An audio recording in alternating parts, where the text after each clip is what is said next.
Hi Taurus, kumusta po kayong lahat? Okay, so yan Taurus, maraming salamat po sa walang sawang pagsubaybay sa ating pong mga reading, and kung ikaw ay bago pa lang sa ating channel, mag-subscribe na po kayo. Then i-click mo na rin yung ating notification bell para lagi kang updated sa ating mga bagong upload, okay? So sa mga interested guys sa private reading, nasa description box below lang po yung link ng Facebook ko at ng Facebook page. Pwede nyo rin ako guys i-message sa WhatsApp. Nandiyan naman yan. Nandiyan naman yan sa page. So, makikita nyo na lang doon yung WhatsApp ko. So, by the way, nagpalit ako ng name kasi na-report yung page ko at saka yung FB. Nagpalit na lang din ako ng Facebook. Wala na yung dati kong FB, guys. No? Sa mga nakakilala sa akin dito, baka kasi hinahanap nyo ako. Okay, so by the way, tignan natin. Ano yung mga possible na ganap kay Taurus this week? Taurus, Sun, Moon, Rising, and Venus sign. Taurus, Sun, Moon, Rising, and Venus sign. Taurus.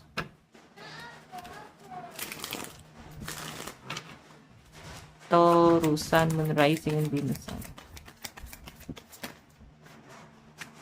Meron tayong sorry, not sorry. Oh, mukhang hindi kayo nagkakasundo ng person mo or hindi na mawala sa sistema mo yung sakit na ginawa niya sa inyo, Taurus. Hindi ka madaling makalimot dito. Parang fresh na fresh pa sa isip mo kahit matagal na yung lumipas. Nakikita ko sa inyo guys na yes, nagsasorry siya, patatawarin mo, pero hindi ibig sabihin kakalimutan mo, no? So, yun yung nakikita ko sa mga Taurus dito. May mga pagkakataon na mas gusto mo ng peace of mind. Okay? Hindi mo na siya gustong pakinggan. So, I think ikaw ay nadala. Tignan pa natin.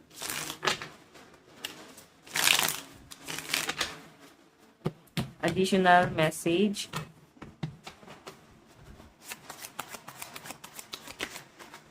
Meron tayong, there's no plan B. So, yon, naiisip mo na parang siya yung sumira sa buong sistema mo, Taurus. Sinira niya yung buong diskarte mo, yung plano mo. Nakikita mo siya na parang walang plano. Parang ngayon pa man din, no? Yung mga panimulaan nyo dito, kung ano man yung sinisimulan niya, yung mga magaganda niya sinasabi, is parang trash, no? Kumbaga parang walang patutunguhan. Ano pa yung iba niyang plano? So, siguro ang dami niyang pinapangako sa inyo. Yun na nga, Taurus, hindi nagiging maganda yung mga plano niya. Tignan pa natin, Taurus, Sun, Moon, Rising, and Venus sign.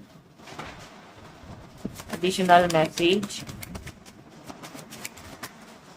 Meron tayong party in your heart. So, nakikita ko sa mga Taurus na masaya ka, no? Pag nakikita mo yung mga anak mo, yung family mo, yung mga taong nagbibigay guys ng goals sa inyo, yung mga taong nagbibigay ng peace of mind sa inyo. So, siguro sila na lang din yung nagiging inspirasyon mo para lumaban or para magkaroon ka ng direksyon sa buhay, no? So, pagdating sa love life ng mga Taurus, malinaw yung pinapakita sa akin dito na medyo hindi kayo nagiging okay. May mga conflict talaga. Check pa natin. Meron tayong you have right. Okay? So, ito naman guys, may mga Taurus dito guys na siguro may mga pinag-aaral kayo or may mga plano pa kayo dito na mag-aral or siguro mag-aayos kayo ng mga requirements, baka may plano kayo mag-abroad.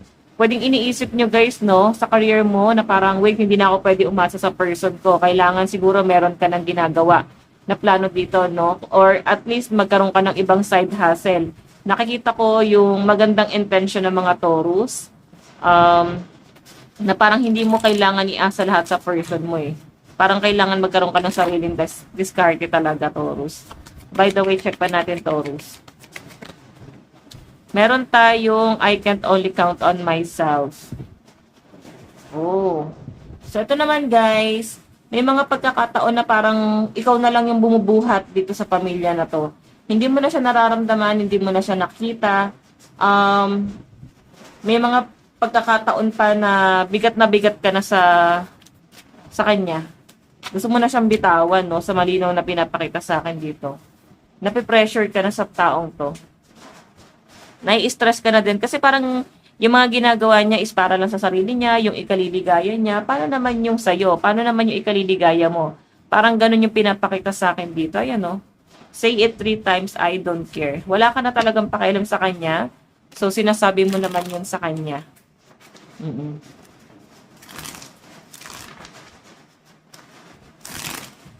Additional message.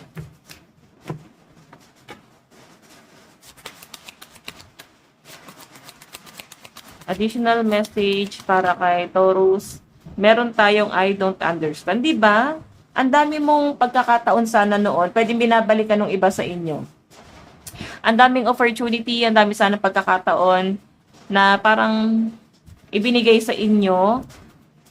So, napapaisip ka na ano ba itong pinili ko? Parang hindi ka nakapag-isip-isip, parang hindi ka naging matalino or naging practical sa mga bagay na pinipili mo ngayon. So, isa yun sa mga stress ng mga Taurus dito.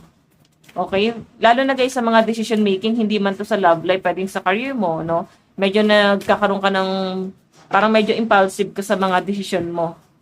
Okay? So, again, check pa natin. Meron tayong just the present moment counts. Ooh. Mabilis ka kasi magpatawad, nakokonsensya, naaawa yung iba sa inyo, mas iniisip mo yung nararamdaman nitong tao to kaysa sa iniisip mo yung nararamdaman mo. Okay, mas kinoconsider mo pa rin siya, no? Nakikita ko sa mga Taurus dito na sumusuko ka na talaga pero may mga pagkakataon na ilalaban mo pa eh.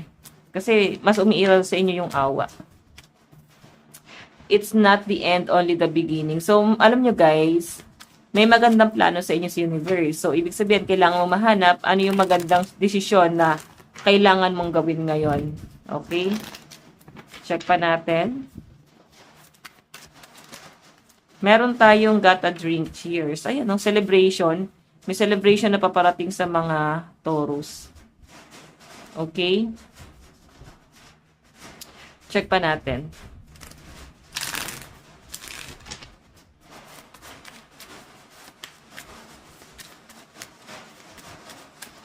Meron tayong doing nothing is fine too. So, yung sinasabi lang dito guys, may mga pagkakataon na hindi mo na kailangan mag-effort pa or talagang tuluyan ka nang mawala ng pakialam dun sa person mo kung hindi mo naman siya nakikitaan na nag-e-effort sa inyo Taurus, no?